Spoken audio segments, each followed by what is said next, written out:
Warm welcome to this live studio talk show during World Water Week. Welcome to everyone here on site with us, and also a heartfelt welcome to everyone joining online.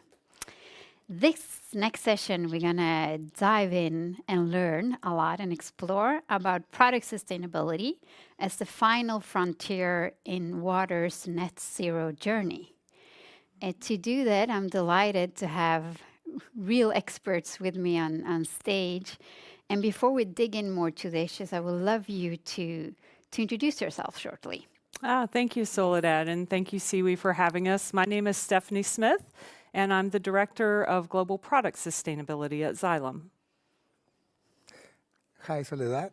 Thank you for having me here. I am Carlos Diaz. I am from Peru. I am a consultant to development organizations like the World Bank, United Nations, and I have also been working for the International Water Association. Thank you. Hi, it's nice to be here. Thank you, Soledad, for having us today. My name is Alexis de Kerkhove, and I am the Senior Director for Client Sustainability, also working at Xylem. So it's a pleasure to be here. Thank you, all of you.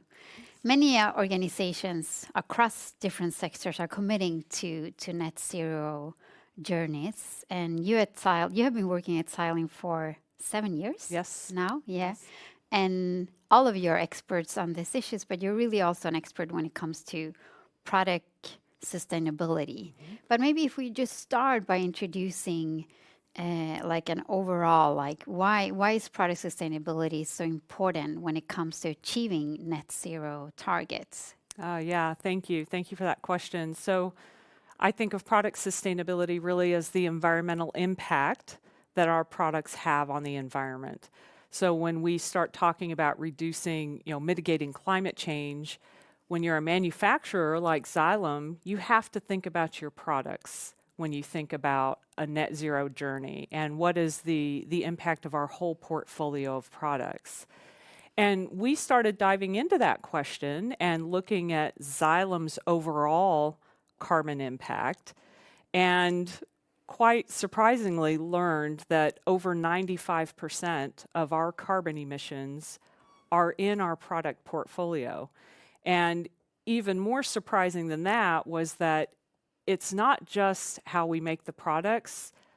96% of that is in how people use our products. Yeah. And just because I'm like following you so much, and also everyone that maybe are not super familiar with Xylem products, what kind of products are we talking about? Good question. Thank you. So we make a lot of technologies that are used all across the water cycle. If you use water, there's a good chance it probably touched a Xylem product on its way to you. But the products that are most energetically costly, the ones that use the most energy, are typically our pumps, our mixers, things that are used in the treatment and delivery of water. Okay. So those are the products that are really having this very large carbon impact for us. Okay. Now with you. Thank you. And were you, maybe when I asked that question, you lost something else that you were going to say? No, I was just trying to make the point that, it's because of how people use these very energy hungry products that we've come to realize that if we're going to reduce our carbon emissions, we have to form a partnership with our customers and our clients, because it's really not about how we make the products, it's about how the products are used. By the clients. That's right. So that partnership becomes really important. Okay, thank you. That leads me to you, Alexis, because you work with client sustainability in Europe. Correct. And you also are you have a lot of knowledge and passion when it comes to like what are both the possibilities, but also the hurdles when it comes to like translating the ambitions of net zero targets to actually results. Could you share with us? Absolutely, and thank you for the question. When we talk about net zero, we talk about climate mitigations for the water sector. And the reason why we are so attached at driving or helping our customers or partnering with them to meet or commit to those targets and meet their objective is because if climate change is the cause, water, all the impacts of climate change will be translated into water. Water droughts, water flooding, and it is critical for the water sector. Let me just pause here and Please. rewind you. I was like, what did you actually say now? Like all the impact. Say that again. If climate change is a cause, A coast. Yeah. cause, the A cause of a cause. problem. Yeah, the cause of- cause of now, because I think in pictures, I was thinking of a coast. but you were saying cause of a problem. Yeah, okay, now I'm with you. Then all the impacts of that climate change Yeah. will be translated into Into water. too little water, too much water, or impacting of access to drinking water and sanitations, to floating migrations into different regions. Yeah. So that's why the core of what we're aiming at doing here is supporting and partnering with clients to meet or to commit. So you asked me about hurdles. Over the last week at the conference, we have learned that there are really 5 critical pillars to make a net zero commitment. We're talking about a mindset. It's really important because it's all about people. People are at the source of this change. Government is the second one, and it's critical to have a government really implied driving the change. Then, of course, we look at investments, availabilities, which is, of course, nothing is possible without money. Yeah. And then technologies and collaborations, integrations of all those stakeholders and the technology we are supporting here. But the problem is when we don't have a governmental mandate, all the net zero commitment today are volunteering from really progressive people who have that mindset or have access to funds or have access to technologies. So now the biggest hurdles for those volunteers or for those who are not yet volunteer. But also just to exemplify, those volunteers, are they, for example, your clients? Yes. And Xylem is also a volunteer? We're not all just like, but just to yes. give. In our And also, commitment, to tie it up to like how you're working with product sustainability with And when clients. I talk about clients, I look mostly at water utilities who are responsible to deliver public services of water access and sanitation. And those who not yet have committed, mostly it's because, and they have really, really good reason, they are struggling at delivering those public services of giving you free, open access to Yeah. water and sanitation. It's not always free, but it's needed. Also, they have to maintain a crumbling infrastructure that they inherited from generations over. And then finally, they have to face a very unforecasted future, unplanned futures. Risks are coming forward. They don't know how to build that answers. And so I think that net zero is hard to be, is perceived, the big hurdle is that it's perceived as an additional objective on top of their obligations. And that is something that we need all to work on by saying, I think, that net zero is a sideline objective, or no, maybe not zero, but the best step forward is to define where is the best progress that I can make to reduce my own operational emissions within my system or my organization. Okay, I have so many questions now, but also just to clarify, that's so beautiful to hear. But just to also to clarify there, where you're like, because you were also mentioning the importance of mindset.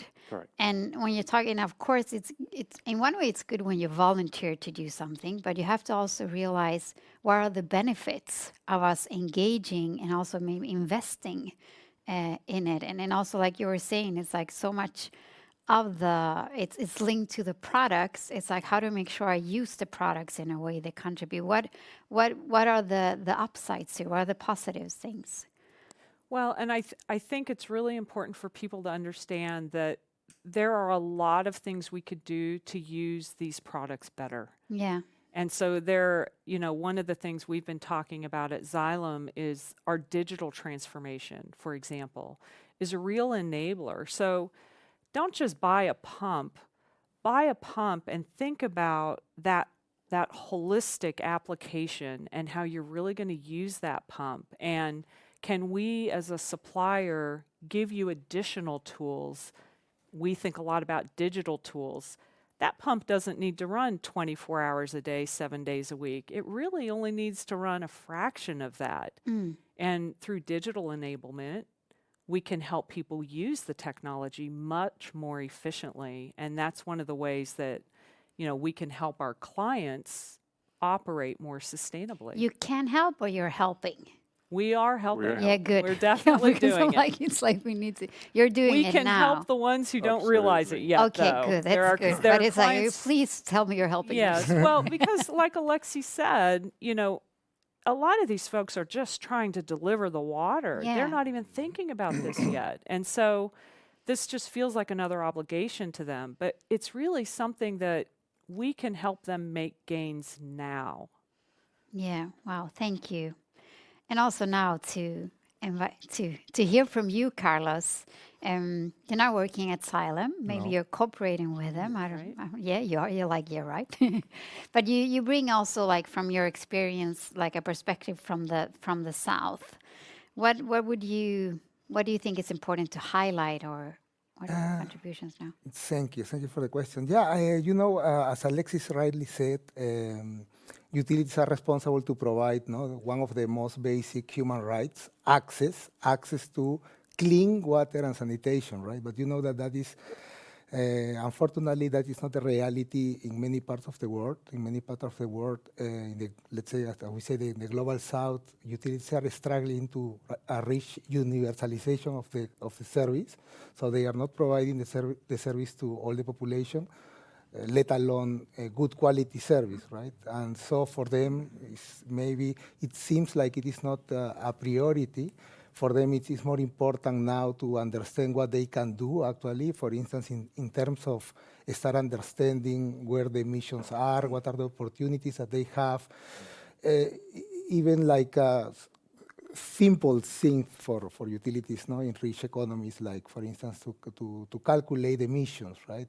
Not even committing to reduce emissions, but simply to calculate emissions. For instance, now I am working with a project of the World Bank, the new IBNet, and we are already starting conversations with UN SDG to see how to incorporate climate-oriented indicators to this platform for utilities in the global south to start capturing information about emissions and maybe in the future commitments. And that is a good way to start like pushing for this, for utilities in the south also to think more about this, right? Thank you. And coming back to like how you're working with clients, Alexis, and with this both possibilities but also challenges to make sure that you actually, because also just to clarify, I feel sometimes it's like the rhetorics and the policies are here and reality is here, and there's like a lot of things there in between. There are challenges that we actually don't talk about that are like in the way.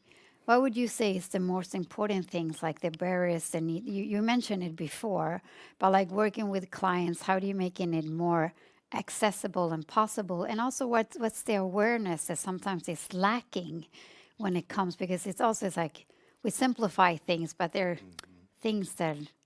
What is important to consider is that everybody is at a different step in the journey.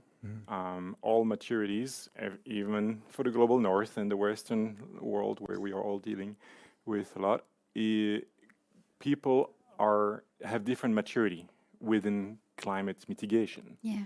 And the right approach from all solution suppliers and supporters are to adapt the response to where the peoples are in their journey. And so when we talk about the least mature, it's important to address what they can do as a step forward. So become more aware of their emissions is critical. And so we talk about carbon accounting, getting in the perceptions of how much is your footprint as an organization. But also, And just also to get like into the details, when with your products, do you always incorporate, or like what is the incentive for the clients and the users to track it? Do you make it, I mean, both that you make it easier, but do you have other methods to make sure that they do it?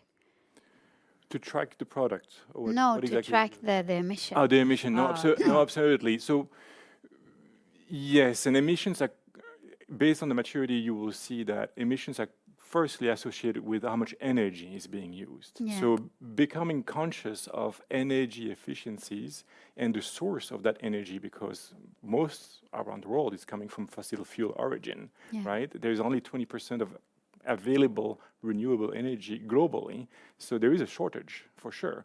It's mostly fossil. But as you migrate towards more maturity, then becoming aware that utilities in the treatment of wastewater have massive process gas emissions, meaning there are gas, the greenhouse gas, that are coming from the process itself, like nitrous oxides and methane, or even CO2. And so becoming aware of that and starting analyzing, monitoring, metering, and then taking actions to mitigating. Those are all the steps forward that utilities can do to make progress. And we are there on this journey to come with solutions, but we don't have them all. So we promote co-development. We try to be close to them and develop solutions that work for the situations they're tackling. Okay. And also, again, that you're saying that these are things that they can do, but there are also things that many are doing, that you're co-developing and doing Correct. now. Okay, Absolutely. good. Just to... Yeah. What would you like to add? Well, something that Alexi said that's really important is tracking and accounting for the carbon emissions is still a developing art. And that's one of the hardest things. So I think, today we're kind of lucky in that people are paying attention to their energy costs. And so that kind of builds in the awareness and paying attention to that. But as a practice, the accounting for the amount of carbon that is embedded in a product, the amount of carbon that is emitted when you use the product. We have principles that we all go by, but it is still a bit of a developing practice. And so I would definitely call upon the industry, call upon other vendors like Xylem, to really start influencing those practices and saying, this is the way we think we should do it in our industry. We need what are called product category rules that help us define how you are going to calculate the carbon in a product. And when we can really measure that, we can start really making more sustainable products. Carlos, comment on that. Well, I think that, of course, there are a lot of hurdles, but also an opportunity to work in emerging markets, because as we know, in many of these countries still we need to build a lot of infrastructure, and of course the idea is not to repeat the mistakes of the past, right? But the good news is that I think they will not be, of course they need to increment access, to increase access, to reach universalization of the service. But the financiers that are going to finance this new infrastructure, they are going to try to prevent that they simply go and commit the same mistakes that in the past. For instance, there are new policies now for development banks like the World Bank that starting this year to 2023, any new project, any sector, but let's focus on the water sector, any new project have to be Paris aligned, right? They have to prove that it is not contravening the Paris Agreement, and that is also creating another push for emerging economies to really go into new technologies, but of course that they have to be affordable, and that is also that Xylem and other vendors also have to consider to produce, innovate, and to produce low-tech technology that still has is very efficient in terms of GHG emission reductions. Yeah. Okay. Alex, do you have any? I think that we covered many of the topics. One last thing that I really believe deeply is that the water sector is very homogeneous. Everybody's doing water treatment in the same way. We are a conference here where we meet exactly the same people. The water sector is small and homogeneous. So it has an opportunity to make a difference by moving forwards with climate mitigations along with the adaptations that is needed to keep providing the services that we have. The private sector has a role to play. The public sector has an engagement to take. Yes, indeed. And I think many of the things have been mentioned, but also to give you the final, like the closest remark for this part of the session, at least, Stephanie. What do you see is like the vision, and how does Xylem want to make sure to in one way participate in leading the way of Yeah, I think, we really are striving to be a model of excellence for our commitment to net zero, and we've really called upon the whole sector to join us in that. And the water sector, honestly, is very, very progressive on net zero commitment. But I think Carlos is bringing a really important perspective here, because right now a lot of this is being driven in the EU. That's where we're getting that regulatory driver. I think we as a sector have to really start thinking more globally about how we're going to tackle this. And I think the Global South perspective is very important on this point. Okay, that's a very good way to round up this dialogue. Carlos looks happy with the I am comment. always smiling, always smiling. So that's good. And thank all of you for also like sharing light and also it's a complex topic, at least for me, that it's It not an really is. expert, but you did it in a very understandable and concrete way, which I also think it's important to include more in the process, but still without losing the technical like brilliance that it's needed to drive this transformation forward. So thank you so much, and thank you for everyone that joined us online. Soledad. Thank you. Thank you very much. Thank you. Thank you.